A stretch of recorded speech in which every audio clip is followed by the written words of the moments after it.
మనకి టాలీవుడ్ మూవీ ఇండస్ట్రీలో ఎదగాలి అంటే టాలెంట్ ఉంటే సరిపోదు. మనకి ఒక పక్కన క్రమశిక్షణ కూడా ఖచ్చితంగా ఉండాలి. సో మరి మనకి రీసెంట్‌గా చూసుకుంటే 'ఫిష్ వెంకట్' గారి విషయంలో అతను అసలు ఒక్క రోజులో చూసుకుంటే అంతకు ముందు ఏకంగా 30,000 రెమ్యునరేషన్ తీసుకున్నాడు రోజుకి. సో మరి నెలకు చూసుకుంటే అట్‌లీస్ట్ ఒక 5,00,000 రూపాయలైనా సరే అతని అకౌంట్‌లో వచ్చి పడేది. సో మరి ఇంత మంచి పొజిషన్‌లో ఉండి దాని తర్వాత చివరి స్టేజ్‌లో చూసుకుంటే అతనికి కనీసం హాస్పిటల్‌కి ఖర్చులకు కూడా లేని సిచ్యుయేషన్ చూసాడు అతను.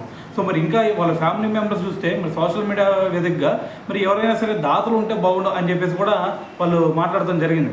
అయితే దీనికి సంబంధించి ఆల్రెడీ మనకి తలసాని శ్రీనివాస్ యాదవ్ గారు కొంచెం ఆదుకున్నారు.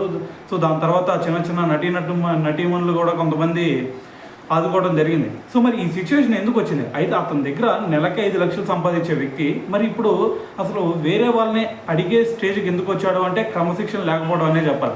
ఎందుకంటే ఆరోగ్యాన్ని సరిగ్గా పట్టించుకోకపోవడం, దాని తర్వాత వచ్చేసరికి వేరే వాటికి బానిసైపోవడం. సో మరి ఇదంతా చూస్తూ ఉంటే ఖచ్చితంగా మరి ఎవరికైనా సరే ఈ అమౌంట్ మనకు ఆల్రెడీ అంతకుముందు వీడియో కూడా చేశాను. సో మన దగ్గర డబ్బులు ఉంటే సరిపోదు, మెయిన్గా ఆరోగ్యం ముఖ్యం అని చెప్పేసి అంతకుముందు ఆల్రెడీ ఒక వీడియో కూడా మాట్లాడుకున్నాం. అయితే ఇప్పుడు వచ్చేసరికి వాళ్ళ ఫ్యామిలీ మెంబర్స్ కూడా బయటకు వచ్చి మాట్లాడారు. సో మమ్మల్ని చూస్తానికి సినిమా ఇండస్ట్రీ నుంచి ఎవరు కూడా పెద్దవాళ్ళు ఎవరు కూడా వచ్చిన సిచ్యువేషన్ లేదు అని చెప్పేసి వాళ్ళు కూడా మాట్లాడటం జరిగింది. అయితే మరి ఇప్పుడు ఎవరైనా సరే ఒకటి గుర్తుపెట్టుకోవాలి, ఎవరైనా సరే మనల్ని చూసుకోవడానికి కానీ లేదంటే మనల్ని ఆదరించడానికి కానీ ఎందుకు వస్తారు? వాళ్ళ లైఫ్ వాళ్ళది, వాళ్ళ లైఫ్లో వాళ్ళు బిజీగా ఉంటారు. సో మరి అటువంటి సిచ్యువేషన్లో మనం ఉద్ధరించడానికైనా సరే మన కోసమైనా సరే ఎందుకు రావాలి?